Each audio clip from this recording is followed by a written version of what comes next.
the only way they can win is that if Tony gives up his life. Yeah.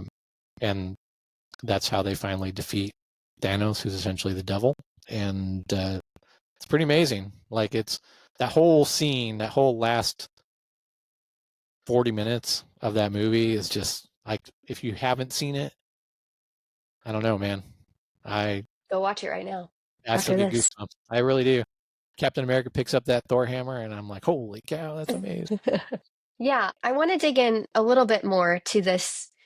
What about that makes us emotional or gives us goosebumps? The fact that not only that evil is overcome, but that sacrifice for the sake of other people is happening. So I'm not going to, for those people that are going to get really one-to-one-y about this, take it out of your head for a second, right? But again, think in terms of analogy only. Christ is in the garden at Gethsemane. He's alone, right? He actually asks not to be alone. And people that he's trained with him to make it so that he's not alone, for 3 years he's trained them, he's alone. He comes back, he's like, can't you just stay awake and pray with me just for a little bit? They're like, yeah, bro, we got you. 5 minutes later, snoozing, right? Yeah. And this happens time and again. And Christ is in this moment. He's praying that God gives him another path, right? Take this cup from me. If there's any way, take it from me. And it's not that I don't think it's that he's afraid of dying. I don't think it's afraid of the torture that he's going to endure, and he endures horrible torture. I think he knows it's what's coming for him is the ultimate price that has to be paid to redeem us, which is he's got to have this point of time of separation from the Father. Yeah. And he's where he will be completely alone, right? And it weighs on him so heavily. We're told that he sweats blood, right? And we kind of pass over these moments on Maundy Thursday, just like we've heard it a million times. But it's deep and grueling, and it's very, you want to call it a decision that he's making. It's a very difficult one to continue to be obedient to the Father and to the plan that's been predestined for him in this. And I'm not saying you see that in this moment where Captain America and the Hulk and Scarlett Johansson's character, Black Widow, come and Ant-Man come and ask him to be part of the team, and he says no. Right? It's kind of a reversal of that in a sense. But you see it when he's doing the dishes, and there's a picture of Peter Parker, and he literally loses control of his hands, and water goes spraying everywhere. And he almost falls over when he looks at the picture, and he's devastated. Yeah. He's devastated because he now knows.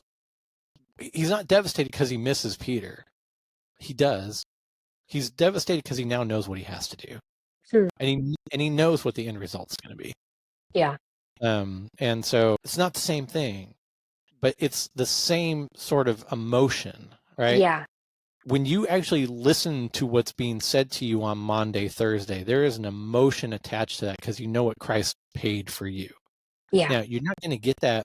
It's not going to be as meaningful in a Marvel movie. Give me a break. But you see a picture of something similar to it playing out. You know, and you see it.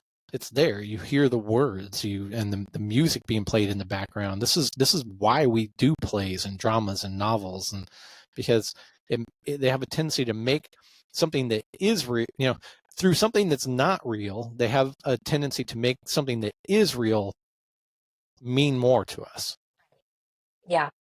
And that's a little bit of what happens not just in these movies, I think in these movies, but in every good movie, Yeah. That's what happens. That's what makes a good movie a good movie. And by the way, it's why Marvel movies aren't good anymore. Just because they're not doing that? No, that's gone. What are they doing?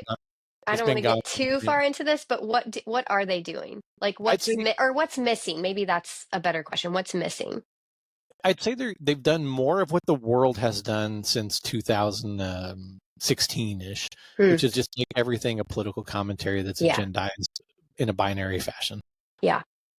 Whichever binary fashion you're into, like just know that you're being depraved of more color in your life than it used to have, and more vibrance than it used to have, by everything, right or left, being presented to you only in terms of our modern political context, and then hyper agendized.